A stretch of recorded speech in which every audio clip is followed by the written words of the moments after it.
rise. Court of Appeals Division 1 is now in session. You may be seated.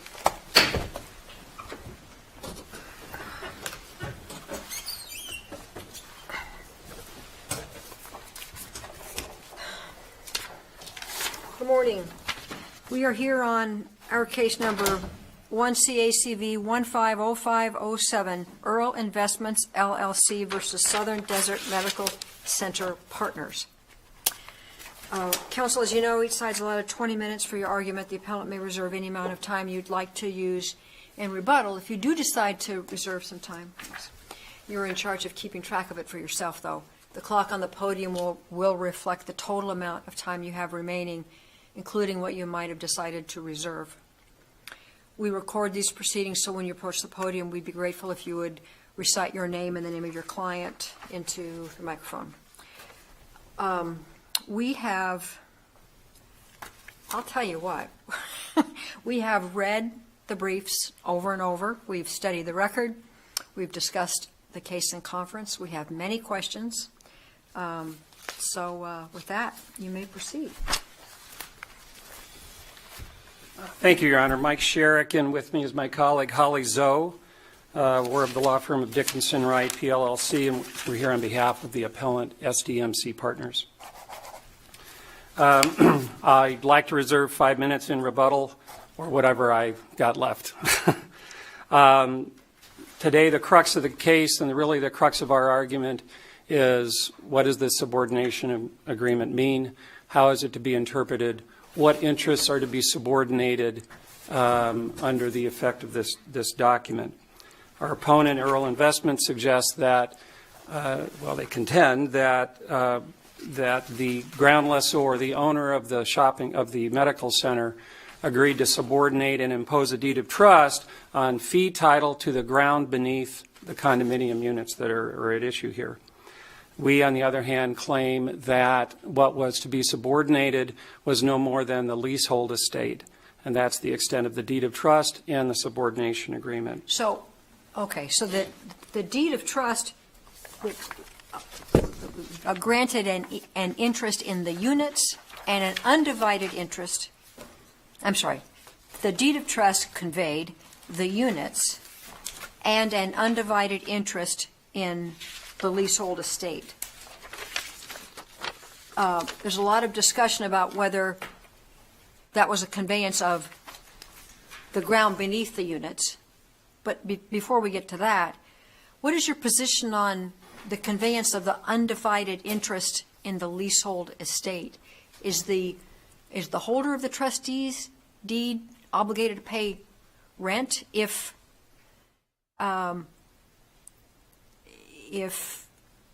it has acquired an interest in the undivided interest, that is superior to the lease? It's our position that the lease was not extinguished by the trustee's sale. And as a consequence, the ground lease is still in effect, and what EARLE Investment owns today is the interest in the units and the undivided interest in the leasehold estate, as well as the common areas. And I think our position is supported really by, I'll submit, the plain language of the document. Well, then what's the purpose of the subordination agreement? What does the lender get out of the subordination agreement if it's very important? What the lender gets is the right to step into the shoes of, at the time, the borrower, Mr. Alaman, the leasehold unit owner. Remember, so we have fee title property. It was subjected to a ground lease, and SDMC Inc., Associates Inc., was the ground lessee. The ground lessee then created a leasehold condominium. Now, leasehold condominium is defined in Arizona statute, and what it says is it's a leasehold condominium is one in which all or part of the real estate is subjected to a lease, the expiration of which will terminate the condominium. That's ARS 33-1202. And there's 33-1202, okay. Section 16. And actually there's a provision in the declaration as well that says this declaration collapses when the ground lease terminates. Yeah. And which makes sense because Okay. only the leaseholds are in the condominium. So, Okay, so what is the lessor? okay, so what is What's VNB getting the out point of of the, yeah. All right, right. Okay. So VNB, what does VNB want if they foreclose? Well, there's two situations. VNB could foreclose, First. or Mr. Alleman could default under the rent payments or his assessment obligations under the declaration to the Owners Association. He could be dispossessed of his units, and they go back to the ground lessor. What happens in both situations? VNB wants their lien preserved on those units, because then the units stay part of the condominium project. Well, but They have that. But the lessor's remedy for breach of the lease is to take back the units and the leasehold interest in fee simple. No, I disagree, and here's why. Has the power to do that. But they don't have the right to do that. Here's why. Arizona statute prohibits it. It says there's no merger of title in a leasehold condominium. And in addition, I'm talking about the lessor. The lessor. All right, That's what the ground lease says. the ground lease, but the declaration says that there isn't a merger of title. And more importantly, Section 4 of the subordination agreement, I think this is important because I think it gives a glimpse into the intentions of the parties here. Section 4 says, if owner or lessee. Sorry, what page of the declaration is that on? Okay. No, he's on I apologize. he's We on got a the lot of. subordination agreement. So this is the appendix. Oh, sorry. Go ahead. This is what are you reading from right now? I'm reading from the subordination agreement, and it's Appendix F to my brief. I got it. And it's on page 87 of my brief. Okay, got it. Right. So what that says, Section 4 says, if owner or lessee acquire in any manner one or more units as defined in the regime, owner or lessee will hold such units subject to the regime, and there shall be no merger of interests so as to interfere with the regime in any way. My point being, VNB didn't want to destroy the condominium project, didn't want to take these units out of the condo, wanted to keep them there, because that's where the meaning and value would be to the lender. If they foreclose, they're still, first of all, they want their lien to be on the units to be recognized by the lessor. And then they step into and if they foreclose and take possession, or thereby. Who forecloses? If VNB forecloses, takes Lender. possession of the property, or they foreclose and a third party buys at the trustee's sale, that party steps into the shoes of Mr. Alleman. They own these leasehold units, and now they're part of the project. So, Council, what you're saying is they can come in, open the doors, they have carpet, painted walls, floor to ceiling, whatever improvements are in the each unit, that's what they get. Yes, but they don't get the dirt, the ground beneath. And the unit is defined as? The unit is defined, this is interesting, I think, and it's important to recognize the meaning of a unit and the meaning of a common area, particularly if we're going to be focusing on these legal descriptions. At least that's what I'm advocating we should do. A unit is the interior walls, the interior floor, the interior ceiling, and the space defined by those four dimensions. It's not the dirt beneath. The dirt beneath is defined as part of the common areas. And it's not the air above. That's part of the common areas. So in my way of thinking, when looking at these documents, looking at the subordination agreement, yes, there's broad subordination language. I can't ignore that. But the owner is subordinating their interest in, quote, the property. What's the property? Well, we've got to go look at the definition of the property, which is the legal description that's attached as an exhibit to the subordination agreement. So the purchaser, third-party purchaser, or VNB would step into the units, step into those units as presumably a viable building, if you will, with a space inside of it, and could continue running a business if it complied with the declaration to be medical, dental, etc. Would that be the view there? In other words, the value to VNB that they can step into a going concern, basically something that's if you continue living by the rent and assessment arrangement, then you get to continue using this supposedly valuable piece of air. Correct. But that's what every condominium is. It's space. Right. And the interior walls. So VNB, let's assume they foreclose. And let's assume they're the successful bidder at the foreclosure sale. Now they own the unit. If there's already a tenant there, if they're the rational economic decision would be to recognize that lease and keep the tenant there. You've got a cash flow that is sufficient to cover the nominal rent and the nominal assessments. And over the course of the life of that lease, you're going to recoup your investment in the loan. And let's flip it to the other side.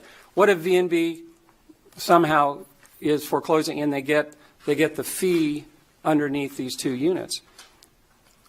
What about the common areas? What about access? What about utilities? How the shared ducting for the air conditioning? The unit I, suite I, the building I has 3 suites.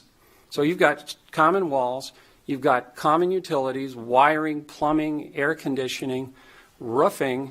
How do you just lift one unit out of that and say, okay, you're a fee simple interest? I suppose what the other side would say, though, is that the subordination agreement was subject to the declaration. So if it owned fee simple interest in the particular units, it still would have the benefit of the aspects of the declaration. And that is their contention, and I would submit that I disagree, because what happens when the lease terminates? The declaration terminates. Well, when the lease the lease is terminated as to these 2 suites. There's no lease as to these suites anymore. So how can they can't join the club because they're not members of the club anymore. Really, there's another provision that explains why we're doing this subordination agreement thing. And in the declaration, and that's section 33B3, and that would be page 61 of my appendix. So it's Roman numeral 30B3, page 61 of the appendix. Let me just read it. I'm going to summarize it first. It's contemplating a situation where the ground lessor, the owner, is retaking possession of one or more or both of the suites. Okay, in the event that such owner the owner of the units, fails to pay his assessments or to cause the rent and taxes to be paid to the lessor, then in such event, the lessor, by reason of the provisions of this lease, may retake possession of said owner's portion of the premises, including his interest in the common elements, and title to said premises will vest in lessor. Next sentence. Such vesting of title shall be subject to any liens placed upon such premises by the owner. My example would be Mr. Alleman. If the lessor shall have subordinated its lease to such liens by a document in writing. Right. That's why we've got a subordination agreement required by the lender, because the lender presumably has read the pre-existing documents that affect title. They've gone through the declaration and the ground lease, and they want to make sure that their rights are protected in the leasehold. To accept EARLE's position, you have to ignore, I think, a key element of the legal description, which is the subject to language.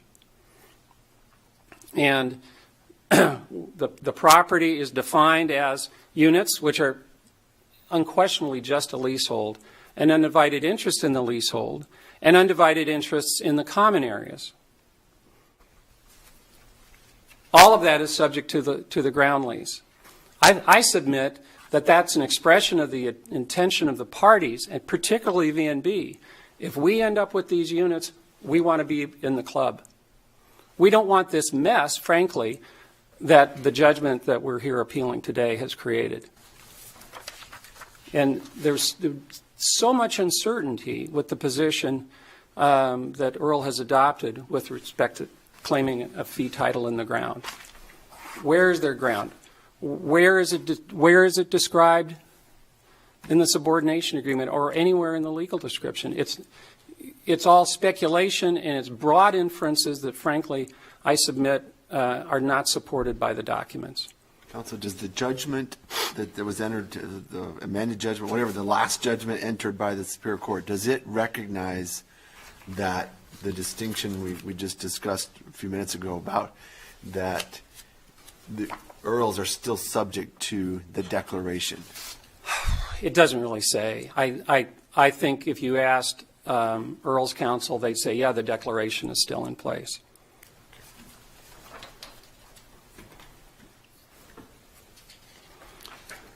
Although the judgment says that Earl's title of the property is not subject to the ground lease. Anyway, okay. I guess that wasn't a question. Oh. I don't know how that could be. I don't know how an interest can be not subject to the ground lease and yet be subject to the declaration. I don't think it can, Your Honor. I think that's one of the questions that I have about the efficacy of the judgment. Of course, my appeal of the form of the judgment reluctantly assumes that the Earl has a fee interest in the ground. I think I'm going to wrap up, so I'll have some time left. I think if you look at what I truly believe is plain language, and if you think through the what-ifs situations that are created by accepting my opponent's position, you should come to the recognition that granting a lien, a deed of trust lien against against the leasehold estate only makes business sense. It's certainly supported by the language, and it doesn't create the immeasurable number of problems and frankly, a mess that the judgment has here. One more example of the mess. The lease terminates in June 2026. When the lease terminates, the declaration collapses. All right?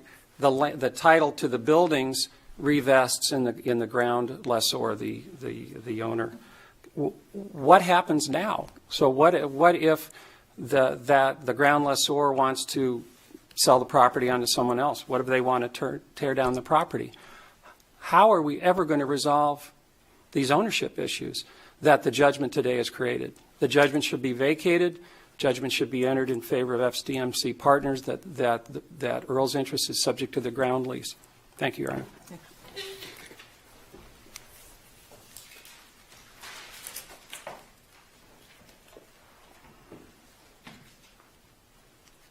Thank you, Your Honor. Chris Combs on behalf of the plaintiff, Earle Investments, Inc. A little bit of background. Earle Investments, Inc. is a family limited liability company. Ralph is a practicing psychologist, and his wife, Glenda, are the sole principals in Earle Investments, LLC.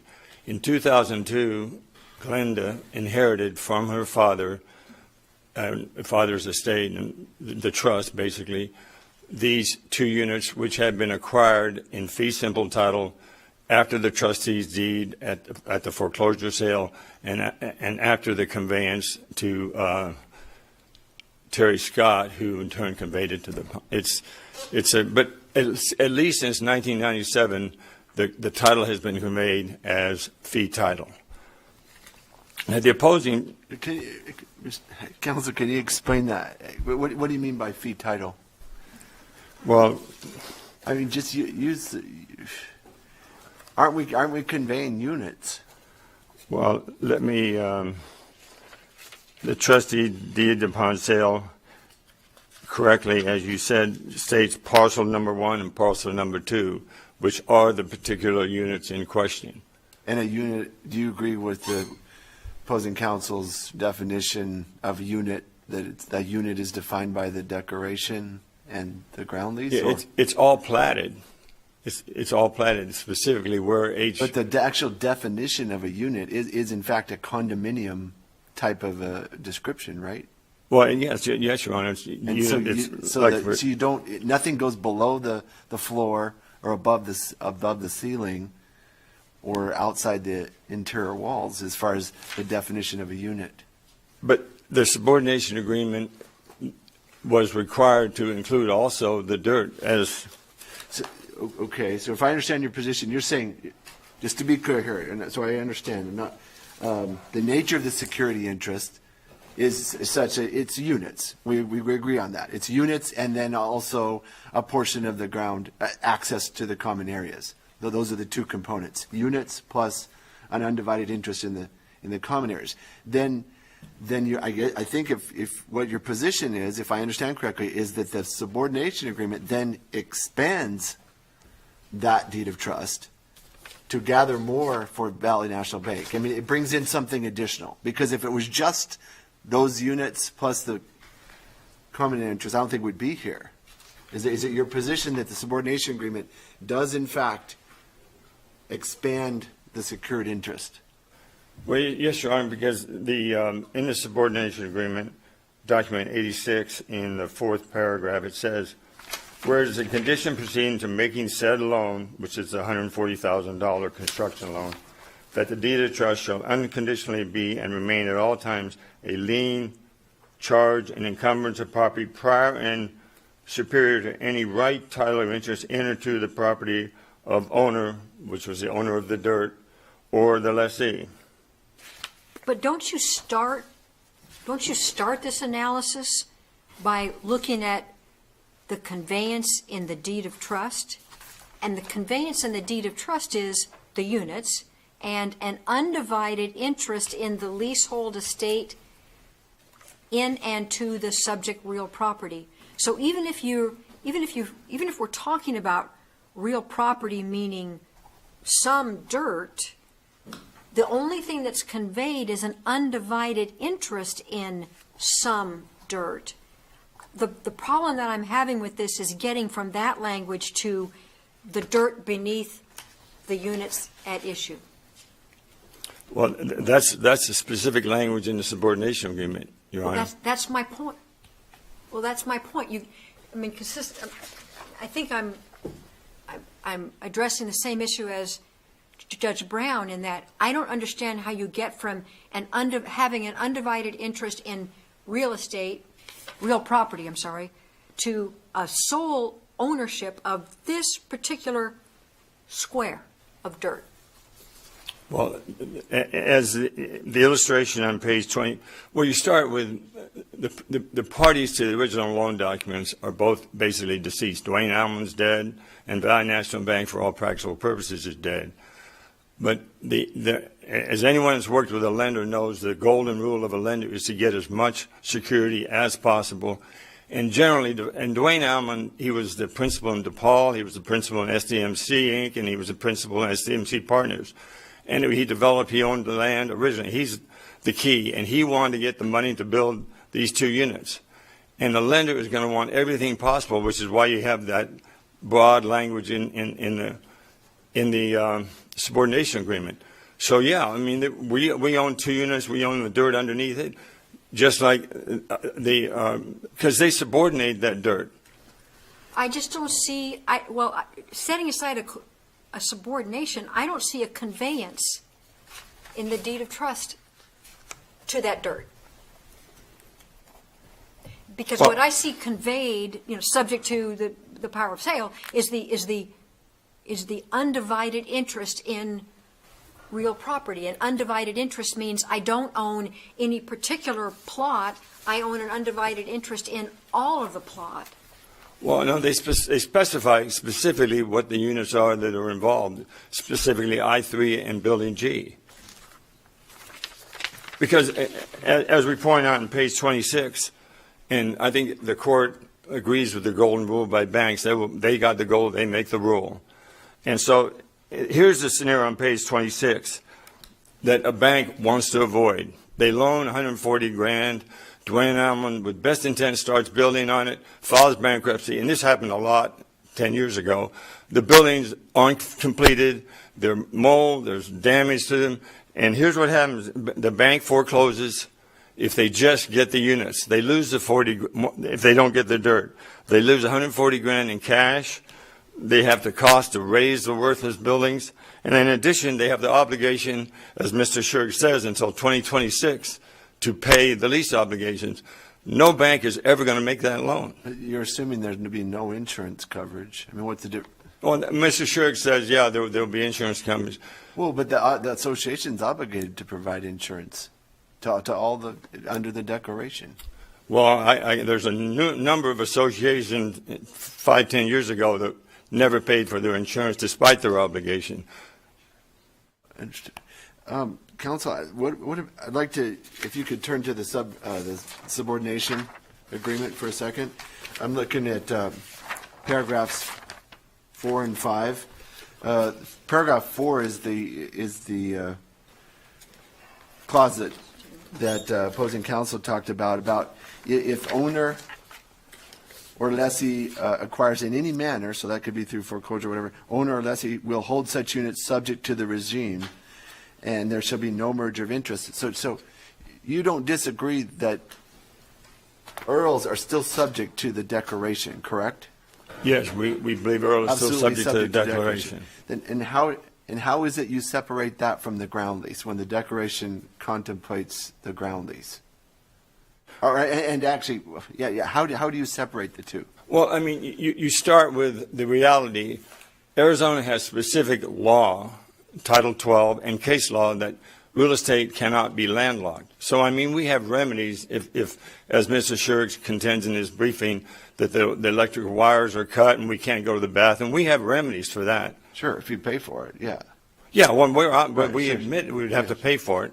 Sure. Now look at the next paragraph. The lease shall not be amended without the consent of the lender. Why would Valley National Bank care whatsoever about the lease being amended? Well, the Because basic value. if the lease goes away, if it's subordinate, then why would they care and put that clause in? Well, that's standard language. They don't want the underlying documents amended without their consent. Why? Well, because they don't know what it would say. But your point. It's your position, I believe, that Valley National Bank knew very well they're going in with this again, getting as much as they can, getting much of the gold as they can, as you've mentioned. Then they presumably knew that lease was not binding on them because of the subordination clause. It was not binding, so they shouldn't care about this. I mean, the problem here is that we've got, as you can see, that this cuts both ways for both parties. I mean, there's a lot of language here to sort through, and it just doesn't seem like there's any smoking gun that kind of really gets us to an answer. Well, I mean, unfortunately, the lender from the Valley Bank used their standard form. Dwayne Alma's not here. I think to paraphrase what Mr. Shirk said, it is a mess. But I don't think there's any question about what the intent of the Valley Bank was. They're not loaning 140 grand. Doesn't even provide that it has to go for construction. I mean, Dwayne Alma could take that and go to Jamaica, and then the Valley Bank's left with losing the 140 grand and have to pay lease payments for 50 years. That's just never going to happen in a loan. What if we were to conclude that the trial court erred by finding that the purchaser at the trustee's sale took fee simple interest in the ground beneath the units, is that the end of the story, or is it your contention that there's something more that was conveyed that ultimately gave your client some rights beyond just the fee simple in the ground itself? Well, I mean, I'm not alone in this position. Mr. Osworth, in his 2006 email or letter, said that's what happened. There was merger. We've got John Graham, who used to be general counsel for First American, Barbara Willis, first general counsel for Security Title. They all three, as experts, avowed that there was a merger of the leasehold interest and the fee in the trustee's sale. But my question is there anything short of a fee simple interest in that particular ground that that is relevant here? I mean, is that the only dispute that we have? Well, that's the genesis of all the other disputes. But basically, you know, the loan would never have been made without the opportunity to have the fee by the bank. And as we pointed out extensively in the memoranda, there's tons of authority that a ground lessor can subordinate to a lender on the dirt. I mean, there's a lot of land in Maricopa County that's in ground lease status, and there's lending, construction, condominiums going up everywhere based on these loans. And the Valley Bank, in this case, if they'd secured the whole the 2600 East Southern Complex medical office building, they would have been able to foreclose on the whole building. And so just because they're limited to 2 units makes absolutely no sense. So what happens going forward? What happens in 2026? If we leave this judgment in place, what happens in 2026 to the Earl's property? Well, Your Honor, we're not alone. There's other parties, as Mr. Ellsworth pointed out in his 2006 letter. There's other parties involved. They're the same way. There was merger during trustee sales, and he says there's no longer any obligation for rents. So what happens in 2026? The owner of, which I assume will be SDMC Partners because they've owned the complex since 1979, well, the ground lease goes away, and then they're the owner of the property subject to R2 units. And the declaration goes away as well. Declaration goes away as well. I mean, again, it's just like Valley Bank made a $2 million construction loan for the whole project secured by the dirt. It's just, or half the dirt, or a quarter of the dirt. In this case, it's like 60 out of 310 units, 20% of the dirt or whatever. So at that point, then, Partners will have the right to do whatever it wants with the property, except for the Earls and the other tenants that are in the same position, which, because they bought at trustee sale, now own their dirt in fee simple. That's correct, Your Honor. And like I said, it could be half of the construction loan secured by half the property. They have the right to do that. Whether the documents were inartfully drawn in 1977 or whatever, and nobody's here to testify as to what the intent of the parties were. It's a boilerplate document. The subject to is something you just see on a title report. If you go look at your commitment for title when you bought real property, it's all subject to any recorded documents listed there. The property taxes, there might not be any property tax. Copy and pasted it from a, yeah. But you say any lender would demand a right to secure the dirt beneath the condo, but would a lender really want to be in the position that we all seem to agree it's going to be in 2026 under the judgment, where it has a portion, has these units or this space in the middle of a global? Well, let's take it. The lender made a loan for 3/4 of the 2600 East Southern property, and they're 3/4, and SDM Partners owns and foreclosed on that 3/4, and SDMC Partners. There has to be some kind of resolution, go to mediation or maybe a quiet title action. But the statute, as I said, you cannot be landlocked, so we're not ever going to be landlocked. We don't have to helicopter into our units. The Valley Bank never dreamed of a helicopter into the units, but they want the dirt because that's the Valley. They can always convey the dirt away. Maybe I wasn't clear about this, but Judge Johnson asked you what it was that you got in the trustee's deed, specifically referencing the language in the deed, which seems to suggest you got a condo-like interest. And your response to that? Well, they use the same terminology in the ground lease. The same terminology, 1 through 34 or whatever it is. They use that same terminology and just extracted it or extrapolated it into the legal on the subordination agreement and on the deed of trust. So whether the documents were inartfully drawn, I don't think there's any question about the intent of the parties. Dwayne Allman probably would have sold his soul to get the loan. I'm only talking about the deed. Pardon me? I'm only talking about the deed. which wouldn't depend on anybody's intent, I don't think. It's a question of what you actually received, what was actually conveyed by the deed. Which deed are you referring to? The subordination The trustees' agreement? deed. Trustees. Well, the trustee's deed, Is it the same as Exhibit A to the subordination agreement? no, ma'am. No, it's not the same as the deed of trust either. Not exactly the same. It frequently happens when the lender forecloses, they rework the language of the deed. Do you happen to know what page number that is in your appendix? Do you know? Either one. It would be page 92, Your Honor. That's the trustee's deed. Here's the deed of trust. No, it's not No, the that's deed of not. trust. That's not- You said 91, sir? I think 92, Your Honor. Stop Well, the the actual time. legal description is on 94. Stop the time for a second, would you? Thank you. We're going to pause while we find that electronically. Or in hard copy. It's Appendix G, page 94 is the legal. Okay, is this the only copy you have? Yeah, no, that's right. Go ahead. Okay, so we have,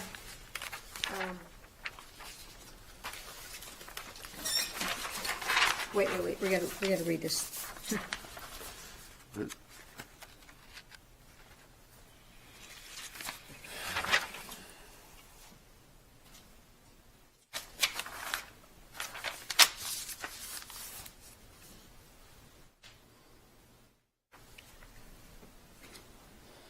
Do you have it there? Yeah, the real property.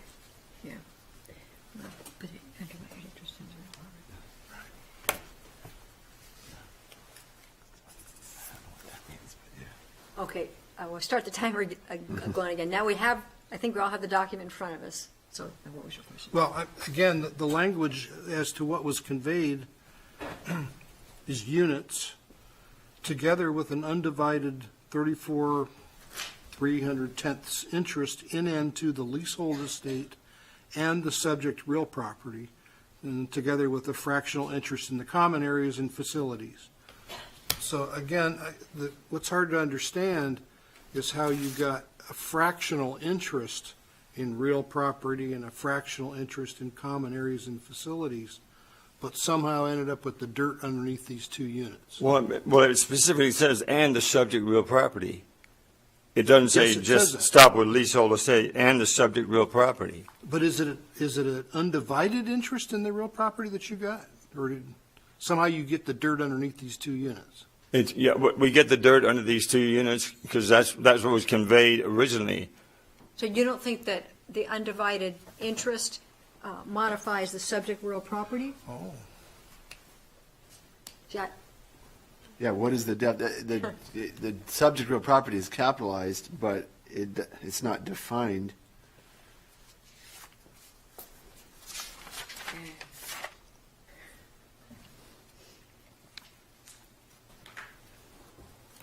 Okay, well, I understand your position. Yes, well, I mean, basically, we get the condominium unit specifically, that's in first paragraph, and then we have an undivided interest in the entire property.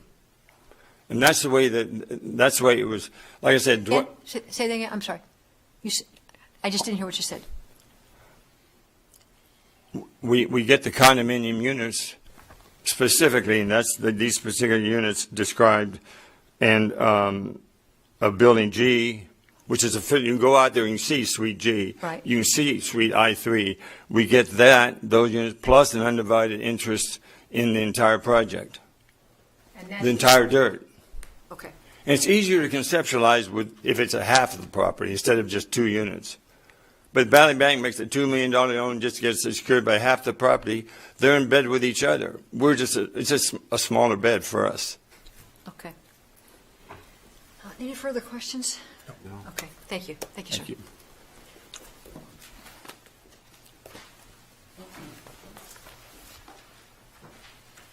Thank you, Your Honor.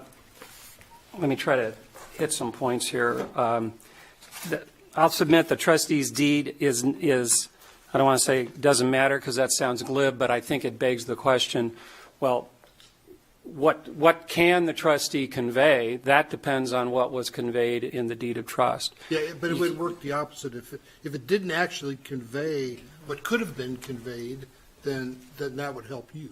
Yes, And so I agree. I was trying to Good point. understand if, regardless of what everybody intended, what did the deed actually convey? I'm looking at the deed, there's no reference to a fee estate. If there's a reference to a leasehold condominium units, there's references to undivided interests in the leasehold estate and in the common areas, and the common areas exist only because the declaration exists. But there's also a reference to subject real property. I submit that is meaningless. That has been touted. It says the leasehold estate, in and to the leasehold estate and the subject real property.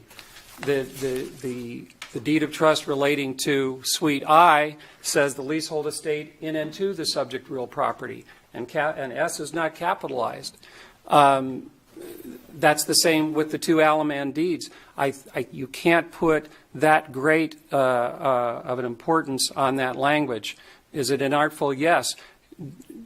In the big scheme of these documents and what we're trying to interpret, is that the inflection point? The preposition in and to versus and? I just can't believe that's the case. I think what we come down to is, what's the sensible result here? Do we torture this language and these documents and ignore all the questions that this court has raised and the other questions that I've raised to create an inference that a fee estate was intended, versus taking what I submit is plain language? There may have been a cut and paste job done on these legal descriptions. That's what it looks like to me, too, based on my years of experience in this. But this is our reality. We don't have anyone to testify how this transaction went down. We've got what it says. And can I make sense of it? Yes. And I don't think I'm torturing this document when I suggest VNB wants to be part, if they foreclose. They want to be part of the project. They don't care if they own the dirt, because owning the dirt is just an amazing nightmare. Really, I don't believe that VNB intended to take title through foreclosure to the dirt, and then they have to sue to get access under case law. That can't be what they intended. Thanks. Thank you, Your Honor. Thank you to all the lawyers for your briefing and for your argument. We'll take the matter under advisement and issue a decision in due course. Now we will recess before the next argument.